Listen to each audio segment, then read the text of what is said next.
All right, let's jump in. Today we're taking a deep dive into the mind, the methods, really, of maybe the most famous detective ever written, Sherlock Holmes. We are. And we're going straight to the source material, looking at excerpts from the actual stories to, really get a handle on how he does what he does. Right.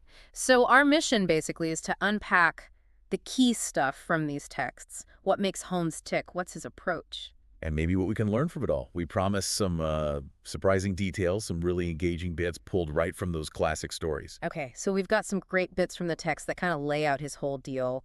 Where should we start? Maybe how he's first introduced? Yeah, that's perfect. When you first meet Holmes, through Stanford's eyes in the stories, his studies are described as desultory and eccentric. Eccentric is putting it mildly sometimes. Definitely. He's got this mastery of out-of-the-way knowledge, stuff Stanford says would, quote, astonish his professors. Right, like it's bafflingly specific. Chemistry, poisons, soil types, oh, and the best one. The tobacco ash. Yes.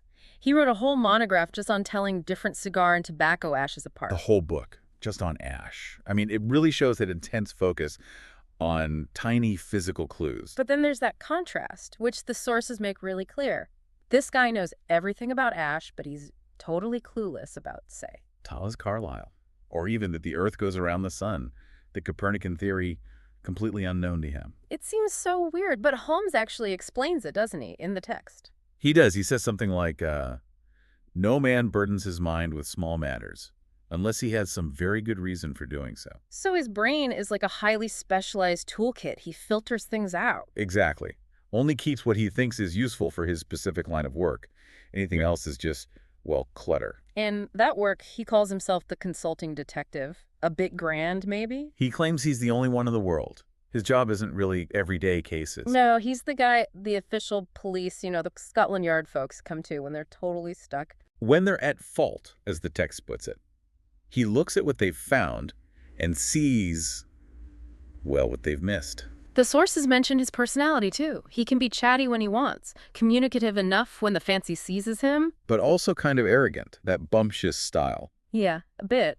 But when a case grabs him, that focus is just laser-like, And that focus, well, it leads right into his method, his core principles. which the stories spell out pretty clearly. Observation and deduction. They say observation is second nature to him. He just sees differently. He even has a saying about it, doesn't he? Yeah. The little things are infinitely the most important. That first meeting with Watson is the perfect example, right? Right there in the text. Takes one look and basically says, so you've been in Afghanistan. It's stunning. And he explains later, that his mind made these connections so fast he barely noticed them consciously. But it was all based on tiny clues, the tan, the way he held his arm, the look of suffering. It wasn't a guess. It was like rapid-fire calculation from observation. Or remember the bit with Watson's brother's watch? Oh, yeah. He didn't get the brother's character quite right at first. Right, he admitted that, but the observation of the watch itself was incredible. The scratches, the dents, where it was pawned. He was reading the physical history etched onto the object, the marks left by life, literally. And he calls his problem-solving approach reasoning backwards. That's the grand thing, he says. You start with the crime, the mystery, the result. And work backwards, step by step, figuring out the logical chain of events that had to lead there. Yeah. And he often contrasts this with the police. Gregson, Lestrade, Athelney Jones sometimes. He sees them as hardworking, sure, but stuck in their ways. Right. They miss the crucial stuff because they follow convention. He notes how they missed just such details that are blindingly obvious to him. It's like they're looking at the same scene, but their mental filters just screen out the important bits. Which brings us to a really interesting point Holmes makes. He finds the most complex cases, the really weird ones. Easier, that sounds backwards. It does, but think about it. He says, those unusual features, the really strange elements, they provide unique data. Because special features from which deductions may be drawn. The weirder the crime, the less it fits a standard pattern. So it leaves a more specific trail, less generic. Exactly. The stranger it is, the more unique the clues, the fewer possibilities there are if you know how to read them. It narrows things down. Okay, that makes a lot of sense. The more specific the lock, the more specific the key needs to be. Precisely. A simple lock can be picked lots of ways. A complex one, maybe only one way. So let's see this in action. Let's dive into some of those cases mentioned in the sources. Yeah, we absolutely have to start with a study in Scarlet. It's Watson's introduction to the whole Holmes phenomenon. And the scene is just Baffling. Body in an empty house, no apparent motive, no robbery. And that word array written in blood on the wall, the police are clueless. But Holmes, he's not baffled. He sees data. He's down on the floor examining footprints. Not just that there are footprints, but deducing height, maybe even fashion from them. Finds cigar ash. And thanks to his little monograph, He knows the exact type of cigar. These tiny physical things become his starting points. and then the source reveals this huge backstory driving it all. Oh yeah, the whole American West saga. John Ferrier, Lucy, Jefferson Hope, the Mormons. It's epic. A story of persecution, escape, tragedy. And Hope's incredibly long, determined quest for revenge for Lucy. And Holmes tracks this guy down using methods that the police wouldn't even dream of. Right, Toby the dog sniffing creosote. And his Baker Street irregulars, the network of street kids feeding him intel. He uses everything, whatever works. The confrontation with Hope is amazing, too. He explains the whole poison pill thing. That chilling choice he offered his victims, one poisoned, one not, even tested it on a dog first. He saw himself as an instrument of justice for Lucy, and that detail about the empty treasure box, small as complaint, just adds layers. But the key thing, what Holmes says right in the source, despite everything the international chase, the decades-long motive, he calls the case simple. Simple. Simple. Because those bizarre features, the blood writing, the pills, the specific footprints, they provided unique data points, clues that the standard investigation just skimmed over. So it goes back to that idea. The weirdness made it easier for him because the clues were so specific. Exactly. It perfectly illustrates his point. Okay, let's switch gears.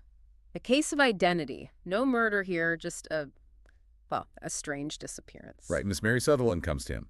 Her fiancé, Hosmer Angel, vanished literally moments before the wedding. And this case really shows Holmes focusing on behavior and those seemingly tiny, unimportant details. Her whole story is full of oddities. Yeah. Meeting this guy at a ball, his shyness, only seeing her at night. Communicating only by typed letters. And Holmes zeroes right in on those little things again. Mm-hmm.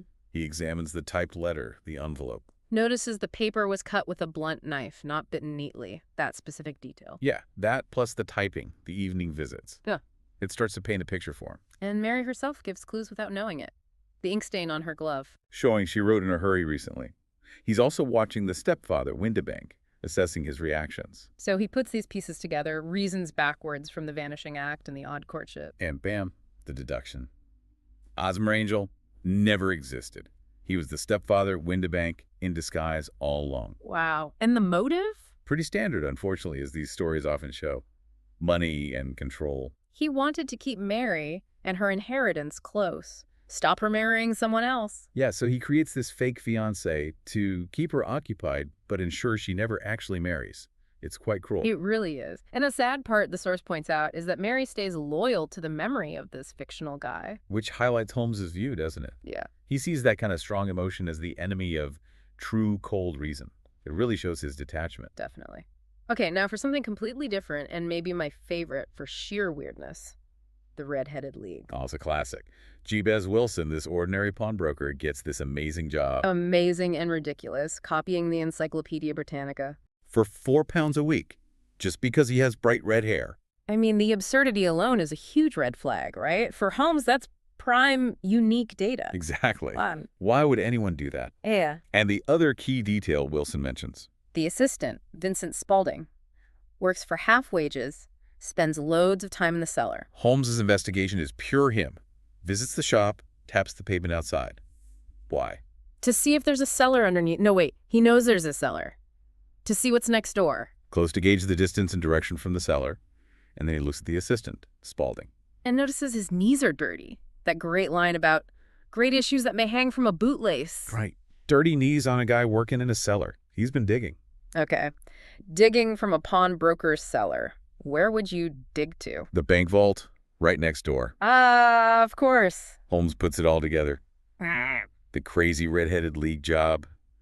Just a scam to get Wilson out of the shop for hours every day. So Spaulding, who's actually the notorious criminal John Clay, has time to dig a tunnel. And when the league suddenly dissolves. The tunnel must be finished. They're ready to break into the vault. It's brilliant. Holmes sets up a stakeout in the vault, and sure enough, Clay and his pal pop up through the floorboards right into their arms. It's such elegant reasoning backwards from the weirdest clues: red hair, cheap labor, dirty trousers, a job ending abruptly, all pointing to one specific audacious plan. Just brilliant. Okay, one more, and this one feels darker, more tragic. The 5 orange pips. Yeah, this one's chilling. John Openshaw comes to Holmes, terrified. His uncle died, then his father died. Both shortly after getting these letters with just 5 orange pips inside, and the letters marked KKK. The family history is crucial here. The uncle lived in America, in Florida. Had a plantation, came back to England, burned a load of papers. That immediately gives context to KKK. Holmes researches the Ku Klux Klan. He knows their history, their symbols. Including using orange picks as a death warning. His deduction is pretty grim. Those burned papers must have implicated KKK members, maybe some who fled the U.S. And the organization is ruthlessly silencing anyone connected to those papers, even across the Atlantic.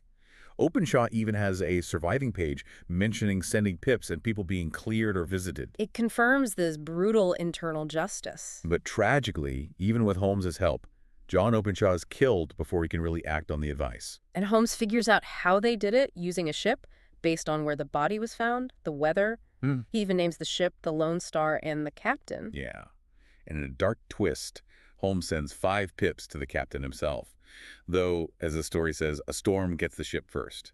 Fate delivers the verdict. It really shows this relentless, far-reaching kind of vengeance, way beyond a normal crime. So when you look across all these cases, the epic revenge plot, the domestic scam, the clever bank job, the historical vendetta, what's the common thread in how Holmes solves them? It always comes back to observation, doesn't it? That intense focus on tiny details. Footprints, ash, letters, ink stains, dirty knees, old documents, stuff everyone else just ignores. And then applying logic, deduction, reasoning backwards from those tiny facts to build the whole picture. It's not guessing. No, it's building a chain of logical necessity. And it's interesting, too, how often the motives boil down to very basic human things, right? Yeah. Revenge, greed, control, fear.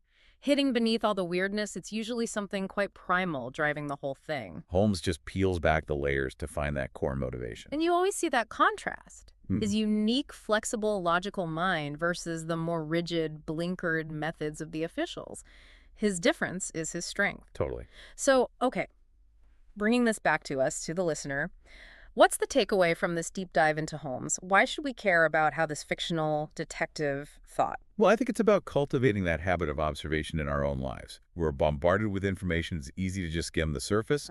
Holmes reminds us to actually look closely. Paying attention to small details can unlock understanding, whether it's, a problem at work, figuring out a tricky situation, or even just understanding the news better. It's also about that critical thinking piece, isn't it? Don't just accept the obvious. Question assumptions. Try to piece things together logically, like reasoning backwards. See if you can figure out the why behind the what. It's really a way of trying to understand reality more deeply. Looking beyond the surface, like you said. Remembering that sometimes the biggest clues are hiding in plain sight. Exactly. Yeah. Waiting for someone to notice them and connect the dots. So as we wrap up our look at Sherlock Holmes today, here's something to think about. How many times have you faced a puzzling situation only to realize later that the answer was right there, hidden in some tiny detail you completely overlooked? What might you see if you started deliberately looking for those little things?